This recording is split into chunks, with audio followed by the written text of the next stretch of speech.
വൃക്ക മാറ്റിവെക്കൽ ശസ്ത്രക്രിയ നടത്തിയ ശേഷമുണ്ടായ ഭാരിച്ച ചെലവിൽ ബുദ്ധിമുട്ടുകയാണ് കാസർഗോഡ് ചിറ്റാരിക്കൽ സ്വദേശി മെബിൽ സേവിയർ. ടൈപ്പ് 1 പ്രമേഹ രോഗിയായ യുവാവ് 10 ശസ്ത്രക്രിയകൾക്ക് ഇതുവരെ വിധേയനായിട്ടുണ്ട്. സ്വന്തമായി വീടില്ലാത്ത മെബിനും കുടുംബവും നാട്ടുകാരുടെ സഹായത്തിന് മുന്നോട്ട് വരുന്നു. മരുന്നുൾപ്പെടെ 50,000 രൂപ ഒരു മാസം ചെലവിന് വേണം.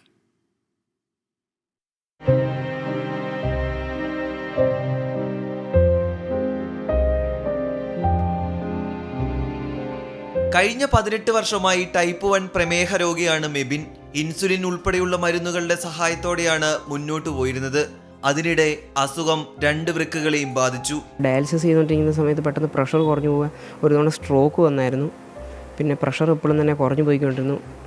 പിന്നെ ശരീരം തളർന്നു പോകുന്ന പോലെ അങ്ങനത്തെ പല അവസ്ഥകളും ഉണ്ടായിരുന്നു. ട്രാൻസ്പ്ലാന്റിന് മുമ്പായിട്ട് ഡയാലിസിസ് ചെയ്തുകൊണ്ടിരിക്കുന്ന സമയത്ത് 10 ശസ്ത്രക്രിയകൾക്ക് ഇതുവരെ വിധേയനായി. വൃക്ക മാറ്റിവെച്ചെങ്കിലും ആരോഗ്യ പ്രശ്നങ്ങൾ ഇപ്പോഴും വിടാതെ കൂടെയുണ്ട്.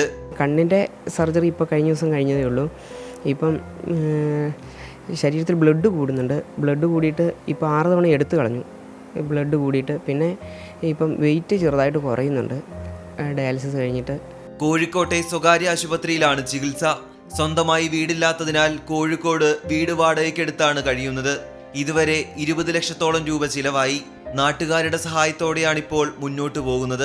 ട്രാൻസ്പ്ലാന്റേഷന് വേണ്ടിയിട്ട് നമ്മുടെ നാട്ടിൽ നിന്ന് പഞ്ചായത്തിൽ നിന്നും പള്ളിയിൽ നിന്നും ഒക്കെ ആയിട്ട് പിരിവെടുത്തായിരുന്നു, നാട്ടുകാരും എല്ലാം കൂടി. അത് ഇവിടെ വന്നിട്ട് ഇപ്പോൾ 1 വർഷമായി. എന്നാലും ഇവിടുത്തെ റെൻറ്റ്, ഇവിടുത്തെ ഈ 3 സർജറി, കണ്ണിൻ്റെ സർജറി എല്ലാമായിട്ട് അത് ഏകദേശം തീർന്നു. വൃക്ക നൽകിയതിനാൽ സഹോദരന് ഭാരമുള്ള ജോലികൾ ചെയ്യാനാകില്ല. ഇതോടെ കുടുംബത്തിന്റെ ഏക വരുമാന മാർഗവും നിലച്ചു. സുമനസ്സുകളുടെ സഹായങ്ങളിലാണ് ഇനി ഈ കുടുംബത്തിന്റെ പ്രതീക്ഷ. 24 കോഴിക്കോട്.